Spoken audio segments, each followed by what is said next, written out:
नमस्कार, 5 की बात में आपका स्वागत है। मैं हूं अखिलेश शर्मा। छत्तीसगढ़ सरकार ने राज्य की राजधानी रायपुर में 9 अप्रैल से 19 अप्रैल तक लॉकडाउन करने का फैसला किया है। कोरोना के तेजी से बढ़ रहे मामलों के चलते फैसला किया गया। सिर्फ पेट्रोल पंप, दवाई की दुकान जैसी जरूरी सेवाएं ही चालू रहेंगी। रायपुर से लगी हुई दुर्ग जिले की सीमा सील कर दी गई है। कल से ही वहां लॉकडाउन लगा दिया गया था।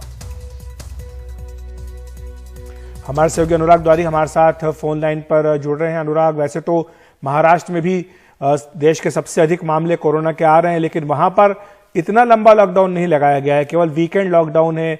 मध्य प्रदेश के भी बड़े शहरों में वीकेंड लॉकडाउन है, पंजाब में भी अब इस तरह का वीकेंड लॉकडाउन किया जा रहा है, लेकिन रायपुर में इतना लंबा 10 दिनों का लॉकडाउन लगाने के पीछे आखिर क्या वजह है?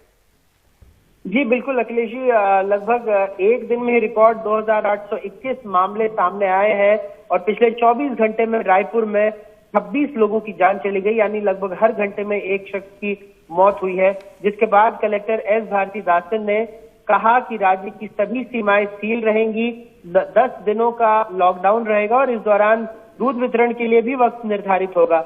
शराब दुकानें, पर्यटन स्थल, जो सरकारी दफ्तर या निजी दफ्तर है वो भी बंद रहेंगे। जो परीक्षाएं हैं वो भी सरकार से अनुमति लेने के बाद ही परीक्षाएं होंगी और बाकी सारी परीक्षाएं स्थगित रहेंगी। जो राजधानी रायपुर आना चाहते हैं उनको ई जो पास है वो मिलेगा। कोरोना टीकाकरण के लिए इसमें छूट दी जाएगी, लेकिन सभी धार्मिक संस्थाएं और जो बाकी की चीजें वो बंद रहेंगी। आपातकाल में जो चौपहिया वाहन है, ऑटो ड्राइवर सहित 3 ही लोगों को उसमें अनुमति मिलेगी। जो मीडिया कर्मी हैं और बाकी के जो फ्रंटलाइन वर्कर्स हैं उनको कार्ड दिखाने पर, आईडी कार्ड दिखाने पर वो अपने काम पर जा सकेंगे। दूध, पेट्रोल पंप और मेडिकल सेवाएं इस दौरान संचालित होंगी और अगर बिला वजह कोई अपने गाड़ी का प्रयोग कर रहा है तो 15 दिनों के लिए वाहन को जब्त कर लिया जाएगा। रेलवे स्टेशन, एयरपोर्ट और टैक्सी सेवाएं जो है वहां चालू रहेंगी। जी शुक्रिया अनुराग आपका इस तमाम जानकारी के लिए। और कोरोना के लगातार बढ़ रहे मामलों के बीच क्या कुछ राज्य सरकारों में वैक्सीन की किल्लत का डर है? क्या मित्र देशों को वैक्सीन भेजने के चलते देशवासियों के लिए वैक्सीन की कमी हो सकती है? हमारे सहयोगी संकेत उपाध्याय ने ऐसे ही कई प्रश्न सीधे देश के स्वास्थ्य मंत्री डॉक्टर हर्षवर्धन से पूछे। देखिए इन सवालों पर उन्होंने क्या कहा। आपने खबरों में भी देखा होगा that Maharashtra is now saying that we seem to be running out of vaccines. In fact, I have this information from BMC sources. They say that Kohinoor Hospital में doses खत्म हो गई। कल 7:30 बजे 1.85 lakh vaccine doses remained in stock across centers in the BMC. Similar reports from Rajasthan. देखिए आप इसको समझ लीजिए, इस विषय को मैं रिकॉर्ड पे बोल रहा हूँ, कॉन्फिडेंस के साथ बोल रहा हूँ। कल सारे ये हेल्थ मिनिस्टर्स जो हैं 11 स्टेट्स के, इनके सामने भी मैंने बोला है कि पहली बात तो किसी भी स्टेट में कोई वैक्सीन की शॉर्टेज नहीं है। Number 1, we are saying this on record. Yes, I am saying this on record. देखिए क्या हो रहा है कि स्टेट्स जैसे अभी उनके पास 4 दिन के लिए वैक्सीन अगर बची है तो वो कहते हैं 4 दिन के लिए वैक्सीन रह गई, खत्म हो रही है। उनको यहां से भी पता है और हम लोग भी लगातार बता रहे हैं। कल भी कई स्टेट्स ने जब उसमें ये इशू को रेज किया तो मैंने सामने उनकी स्टेट का चार्ट निकाल के उनको बताया कि अभी 8 अप्रैल और 12 अप्रैल के बीच में आपकी इतनी लाख वैक्सीन पाइपलाइन में, यानी देखिए जैसे जैसे वैक्सीन्स का प्रोडक्शन हो रहा है वैसे वैसे वो भारत सरकार के पास आ रही है और भारत सरकार उनको स्टेट गवर्नमेंट्स के पास पहुंचा रहा है। स्टेट गवर्नमेंट्स को आगे हॉस्पिटल्स को देना है। अब उन्होंने ये देखना है कि किस हॉस्पिटल की कितनी कैपेसिटी और कैपेबिलिटी है, उसके हिसाब से उन्होंने देना है। हम जैसे जैसे वो यूज करते जा रहे हैं वैसे वैसे उनके वैक्सीन के स्टॉक्स को रिप्लेनिश करते जा रहे हैं और उसमें उनको अपनी एबिलिटी दिखानी है। हमने तो उनको खुल के कहा है कि आप अपनी एबिलिटी इतनी आज दिखा रहे हो, कल आप इतनी दिखाओ, हम आपको इतनी वैक्सीन और दे देंगे। Protest also in Delhi that vaccine Maitri should have been avoided at a time like this. ये डोज आप हिंदुस्तानियों को पहले दे देते, उसके बाद मैत्रेयी दिखा देते। देखिए ऐसा है कि ये जो क्रिटिसिज्म है इसका कोई बेसिस नहीं है। यू हैव टू अप्रिशिएट कि इवन अदरवाइज ऑल्सो दुनिया के डेवलप्ड कंट्रीज के 60% बच्चों के लिए इंडिया वैक्सीन सप्लाई कर रहा था और हमारी जो है एक देखिए जो ह्यूमैनिटेरियन एंगल भी एक होता है, एक साइंस का एंगल भी होता है। जो साइंस होती है, साइंस का जो आउटकम होता है वो पूरी की पूरी मानवता के कल्याण के लिए होता है। हमारी तो सोच में भी ये है कि ये सारा विश्व हमारा एक परिवार है। That's number one, that's the humanitarian aspect of it, and this is an aspect which is even propagated and promoted and advocated even by the world health organisation. आज कोवैक्स की फैसिलिटी अगर वहां बनी है तो सारे उसमें बड़े बड़े देश कंट्रीब्यूट कर रहे हैं वैक्सीन, और वो फिर छोटे छोटे देशों को, दुनिया के लोगों को पहुंचाई जा रही है। हमने जो भी वैक्सीन मैत्री की है, it is never at the cost of what our people need. आज अगर 45 साल से ऊपर के किसी हिंदुस्तानी को वैक्सीन लगनी है जो हमारे प्रायोरिटी ग्रुप्स में तय है, वो लग जाएगी। तो अरे आपको क्या करना है, एक टेलीफोन पे अपना अपॉइंटमेंट बुक करना है या वॉक इन करके आपको जाके लगवाना है। किसी को रोका जा रहा है। अगर किसी दिन 20 लाख लगती है और अगले दिन 45 लाख लगती है, तो हम तो ये नहीं कहते ना कि 45 लाख के बाद हम 46वें लाख को नहीं लगाएंगे। और स्वास्थ्य मंत्री डॉक्टर हर्षवर्धन का पूरा इंटरव्यू देखिए आज रात 8 बजे खबरों की खबर में संकेत उपाध्याय के साथ। दरअसल महाराष्ट्र के स्वास्थ्य मंत्री राजेश टोपे ने आज एक प्रेस कॉन्फ्रेंस करके दावा किया था कि महाराष्ट्र में वैक्सीन की पर्याप्त डोज नहीं है। उन्होंने कहा था कि टीका लगवाने आए लोगों को वापस भेजना पड़ रहा है। अभी हमारे पास 14 लाख डोज ही हैं जो कि 3 दिनों में खत्म हो जाएंगी। हर हफ्ते 40 लाख वैक्सीन की मांग की है। टोपे ने कहा, हम ये नहीं कह रहे कि केंद्र वैक्सीन नहीं दे रहा, वैक्सीन की डिलीवरी लेकिन काफी धीमी है। तो ये महाराष्ट्र सरकार की ओर से कहा गया था, लेकिन इस पर केंद्र सरकार के सूत्रों ने एनडीटीवी से यह कहा है कि ऐसा नहीं है कि वहां पर वैक्सीन की कमी है। केंद्र ने वहां पर 1 करोड़ 6 लाख डोज महाराष्ट्र को उपलब्ध कराए हैं। अभी तक 90 लाख डोज वैक्सीन के दिए जा चुके हैं महाराष्ट्र में, और जो सूचना उपलब्ध है उसके मुताबिक महाराष्ट्र के पास आज 16 लाख डोज उपलब्ध हैं।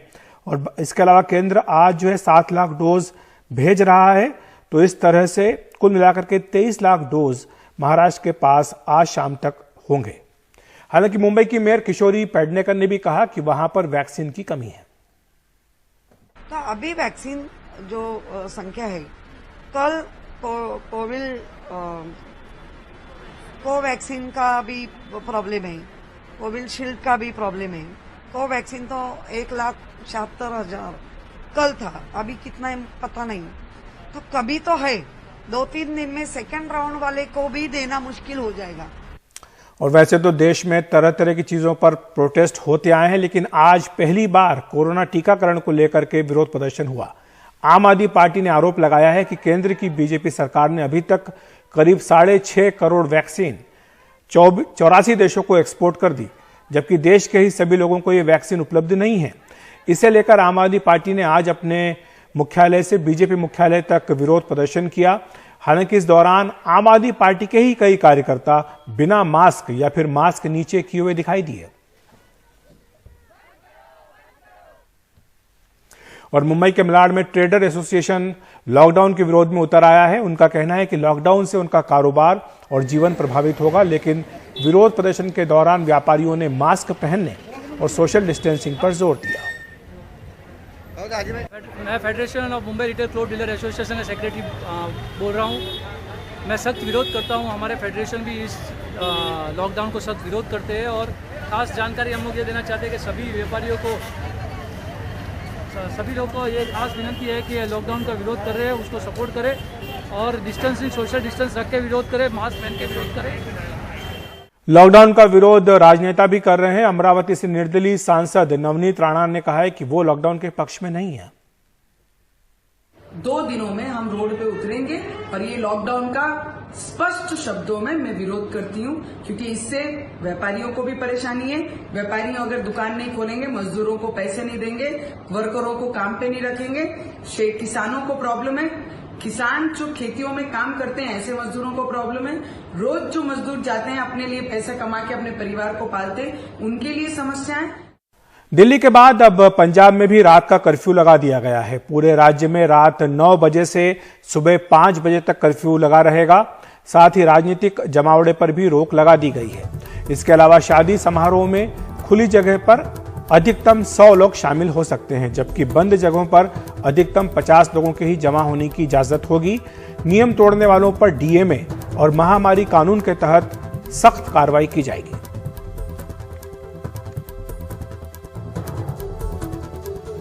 उधर उत्तर प्रदेश के लखनऊ के किंग जॉर्ज मेडिकल यूनिवर्सिटी के वाइस चांसलर कोरोना संक्रमित हो गए हैं। इसके अलावा यहां के 30 से 40 डॉक्टरों को कोरोना हो गया है। लखनऊ में कोरोना फैलने के खतरे को देखते हुए यूनिवर्सिटी के सभी विभागों में स्क्रीनिंग की जा रही है। कुछ विभागों में स्क्रीनिंग का काम पूरा भी हो चुका है।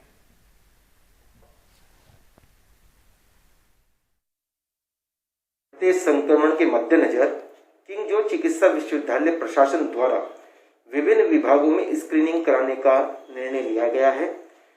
कुछ विभाग स्क्रीन करा लिए गए हैं और अभी तक वर्तमान में जो हमारी स्थिति है, लगभग 30 से 40 जो चिकित्सक हैं रेजिडेंट्स, उनमें कोरोना संक्रमण की पुष्टि हुई है और हमारी ये स्क्रीनिंग अभी जारी रहेगी।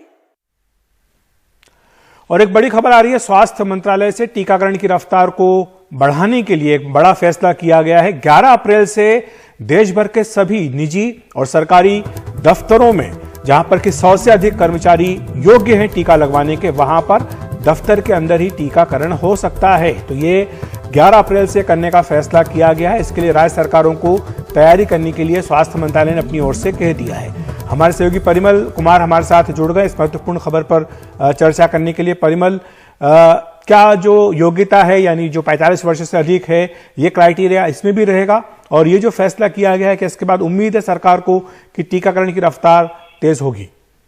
निश्चित तौर पे, और क्राइटेरिया में कोई बदलाव नहीं हुआ है। इसमें जो 45 साल के एबव के लोग हैं वही सिर्फ वैक्सीनेशन करवा सकते हैं। 2-3 चीजें और इसमें महत्वपूर्ण है। पहली चीज ये कि प्राइवेट और सरकारी जो भी ऐसे जगह हैं जहां पे लोग काम करते हैं, वहां पे 100 बेनिफिशियरीज होने चाहिए, तभी ये प्रोग्राम वहां पे रन हो सकता है।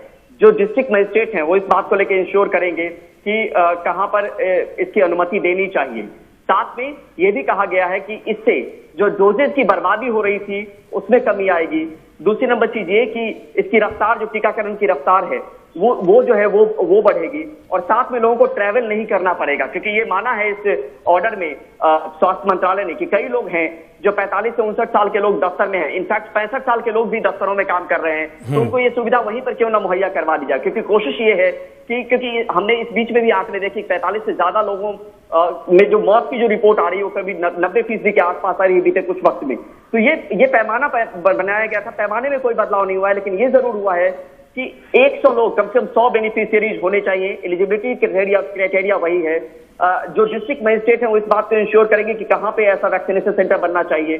जो कंपनी होगी उससे एक नोडल ऑफिसर नियुक्त किया जाएगा जो इस बात को इंश्योर करेगा कि कैसे वैक्सीनेशन, कौन कौन से लोग हैं, वो कंपनी की तरफ से नोडल ऑफिसर नियुक्त किया जाएगा।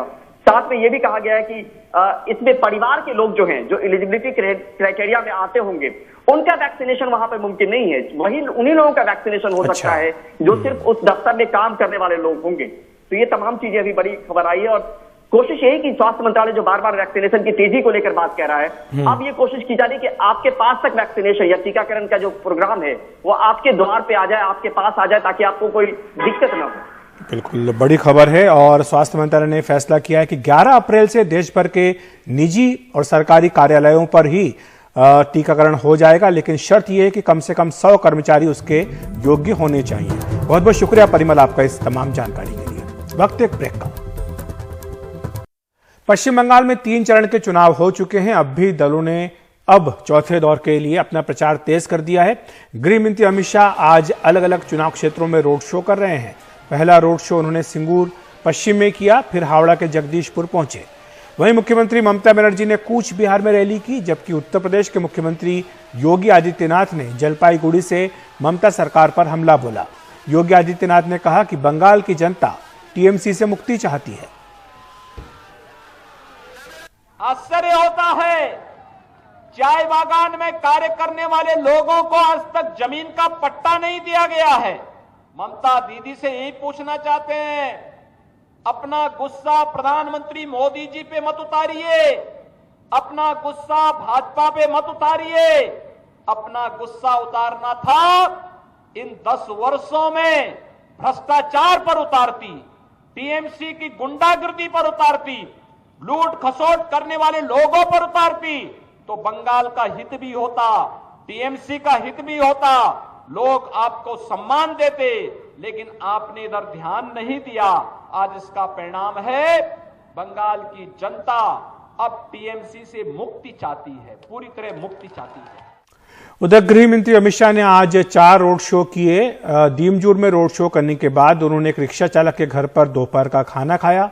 इसके बाद पत्रकारों से बातचीत में गृह मंत्री ने कहा कि ममता बनर्जी के भाषणों में निराशा दिख रही है। ये दिखाता है कि किस तरह से वो चुनाव में हार रही हैं।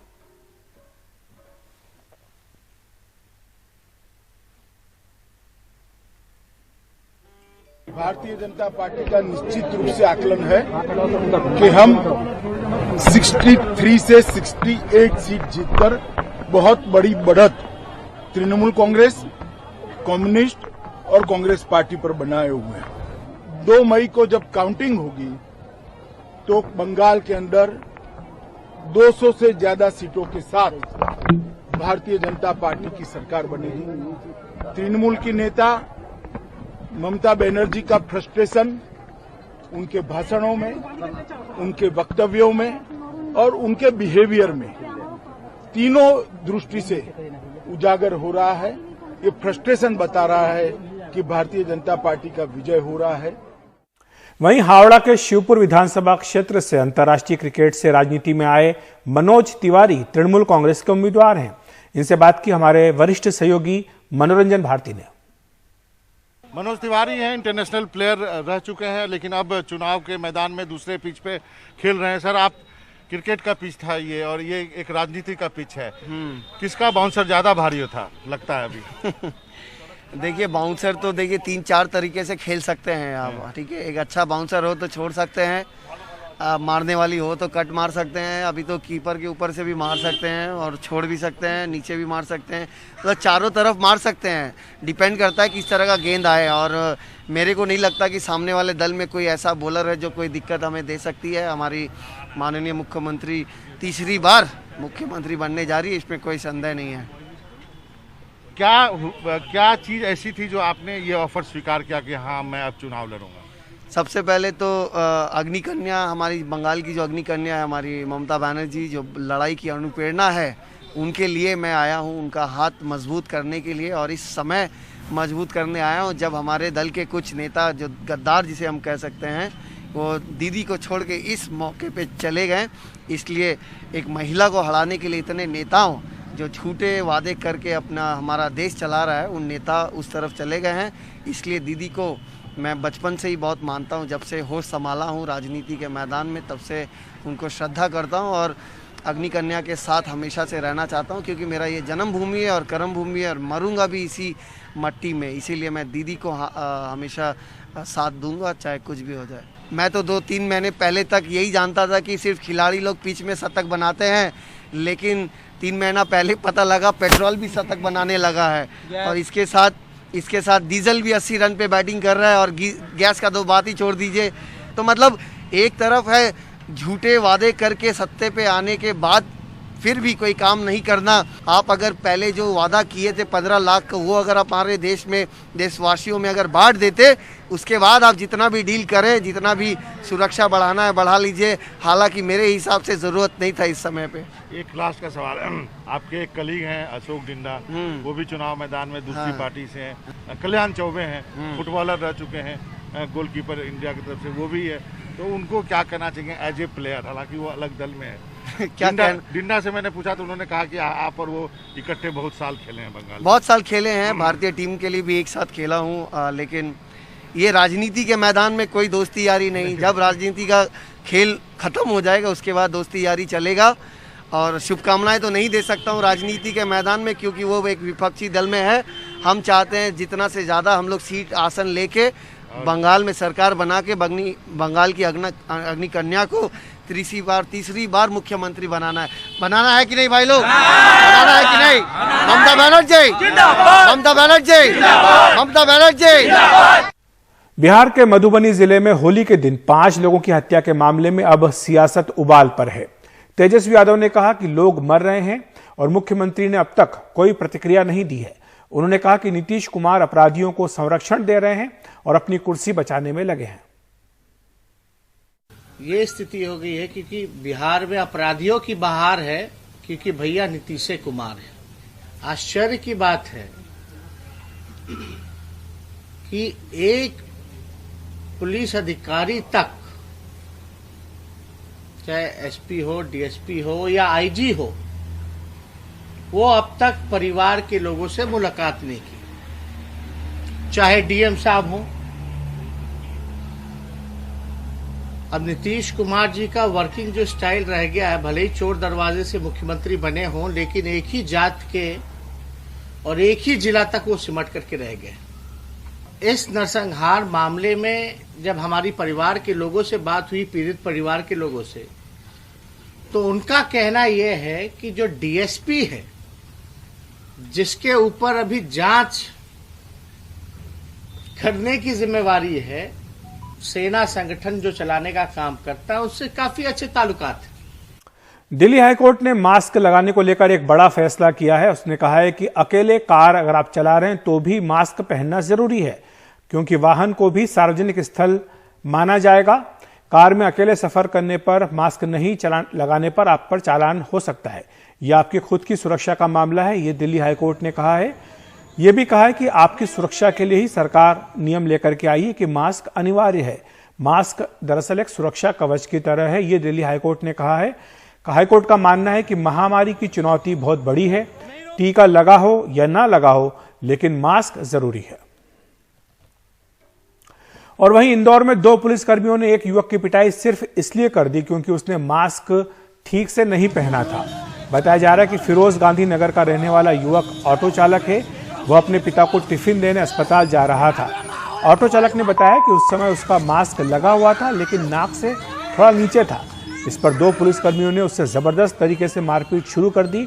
जब मारपीट का ये वीडियो वायरल हुआ तो पुलिस अधिकारियों ने एक्शन लेते हुए दोनों कर्मचारियों को एसपी ऑफिस में लाइन हाजिर कर दिया।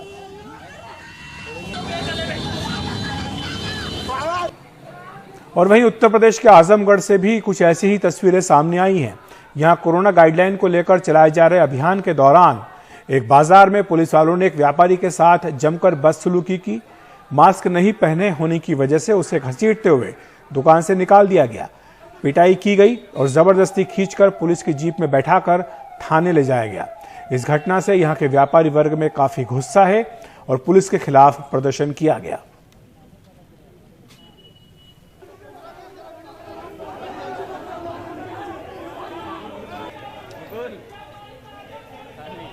तो 5 की बात में इतना ही। एनडीटीवी इंडिया पर खबरों का सिलसिला जारी है।